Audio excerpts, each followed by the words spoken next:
Welcome back to your show, Identities Umhlobo, where I'm talking to Jennifer Savage from the US Embassy. She's the number 2 at the US Embassy.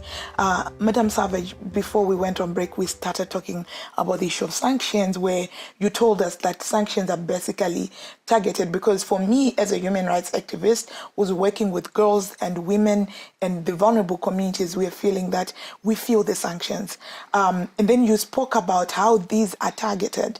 And then there's ZIDERA. We're hoping that you can quickly explain ZIDERA to us, but also as part of what I've heard and experienced, or maybe part of what I've heard from colleagues who work in human rights, has been that part of what the sanctions or ZIDERA have done has been the inability to easily trade. So for instance, the difficulty of any company in America. So if you are going to engage within a company or organization, the nostro accounts issues, it's been difficult, you know. So maybe you can define ZIDERA for us and how it's, you know, panning out. Sure. So ZIDERA is a law that requires that Zimbabwe make political and economic reforms before the United States will allow new lending on the part of the World Bank or the IMF. It is not about sanctions against individuals or about U.S. relations or U.S. banking with Zimbabwe. It simply says that in the IMF and in the World Bank, we will vote against new lending to Zimbabwe until we see political and economic reforms made. And this is actually a law that has actually never been enacted, never been implemented, because Zimbabwe has been so far in arrears to the World Bank and to IMF that they've never been eligible for new lending at all. We're at an exciting point now. It's a critical point. It's a I think, very frightening and difficult point for many Zimbabweans who are feeling the economic hardship right now. But Minister Ngube seems to have a plan to pay arrears and may indeed make Zimbabwe eligible for new lending. Can I just come in, Madam, and ask and say that you said that it has never been implemented against Zimbabwe. And then business people like Strive Masiwa feel like it has to go. And would it be possible that maybe part of the conditions or possibilities, if Zimbabwe was going to request for special favors or for wavering or for anything to happen because of ZIDERA, they cannot do that? Well, I think it is this critical point. The economic situation in Zimbabwe has reached this just really dramatic, difficult point right now where new lending is absolutely essential. Zimbabwe has basically dug itself an economic hole that is so deep that lending will be required to get out of the hole. I think with some lending, Zimbabwe's future could be incredibly bright. Given all the resources that are here, Zimbabwe could easily... So would it be also then possible then to say, at this point, ZIDERA must go or must be lifted? ZIDERA, what ZIDERA says is that when these economic and political reforms are made, then we will fully support new lending to Zimbabwe.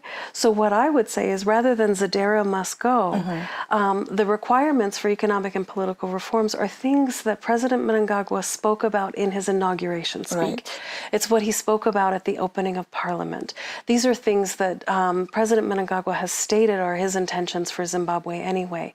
So just follow through on those promises, show us concrete action. It doesn't take long at all. These are simple things. One example could be the repeal of AIPA or POSA, these laws regarding media freedom or regarding freedom of assembly. Those laws could be repealed very quickly by Parliament or by the executive branch here.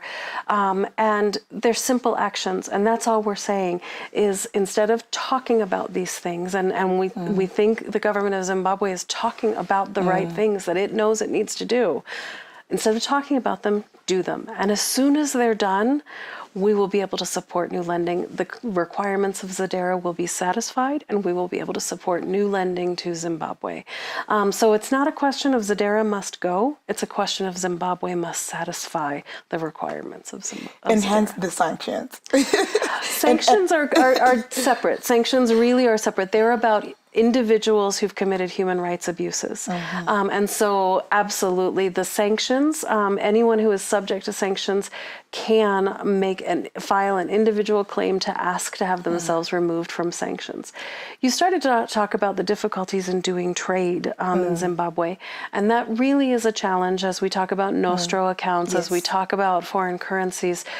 Anytime someone from Zimbabwe wants to make a purchase from a U.S. company, of course the foreign currency has to get out of Zimbabwe and go to the U.S. bank. That generally has to go through a correspondence bank, one bank that is sort of the intermediary that passes the money from Zimbabwe to the U.S. Those correspondence banks, frankly, are quite nervous because they have read about sanctions and they keep hearing the media talk about sanctions against Zimbabwe, and they're nervous to do transactions. There is no legal impediment to doing trade and transactions between our countries. We have to find banks that are eligible to do the trade and willing and understand that the sanctions are against individuals and not against the country. As soon as we find correspondence banks willing to do the transactions, trade will flow easily. There is a lot of opportunity here in Zimbabwe, a lot of American companies that want to do business here, a lot of Zimbabweans that want to do business with the United States. I think the future is really, really bright, and we just have to work through these correspondence bank issues. So great explanations there, and already you are already actually now linking the notion of sanctions to how it's already affecting business or the ease of doing business between Zimbabwe and the world. And again, it's a clear indication of the impact of sanctions, even though they're targeted at individuals, but the perception they create across the world in business. So I think in understanding that the position is the government of Zimbabwe has to implement certain things around human rights. I am a human rights activist. I'm in support of that. How do we balance, as we end the program, how do we balance between the understanding that all this is causing difficulty for local business, and maybe there is a desperation in Zimbabwe for the change in perception so that people are able to do business with the world, and also realizing that maybe the new government is not entirely responsible for the sanctions that are there, and therefore maybe are deserving of maybe the removal, or maybe a certain manner in which people are able to do business, but also the government is able to address the issues that are being raised, that are important, by the way, because we have to have the rule of law, we have to have human rights being respected. How do we come to a place where there's an encouragement of the government to do its part, but at the same time realizing that Zimbabweans are the ones who are suffering? I think we are very much welcoming of the new dispensation. We're welcoming of the new government of Zimbabwe. We recognize that many members of the government are these individuals who are subject to sanctions. They have their own past and their own histories to deal with. But we recognize that they are part of a new government. They are a new dispensation. They are a new way of looking at governing Zimbabwe. And we welcome that very, very much. We would like to see Zimbabwe take steps. But the fact that these individuals have the past that they do is why we say we need to see more than just talk. We need to see concrete actions.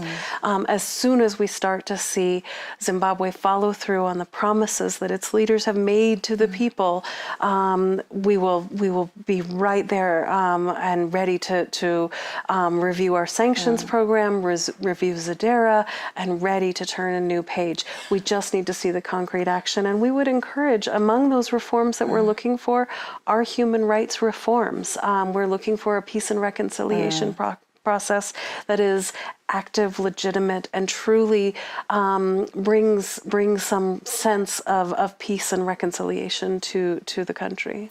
Great conversations there, as I was just saying that Madam Savage from the US Embassy and the great work that they've done, the great investment, and I'm also a product of that investment. I went on the community solutions in 2012, and our encouragement again is the two countries consider us the people when this is going on. This government of Zimbabwe, the government of the United States, be moved by the people, the women, the children that they are all seeking to service. Until next time, this was great, but we're getting into that session again where you like to hear from us. So today we hear from somebody who says, "Hi to everyone. May I say thank you so much to you guys for this special and wonderful show. To us as young boys and girls, we are really learning something from this." Marlon from Rua. And on that note, citizens, we will meet again next week.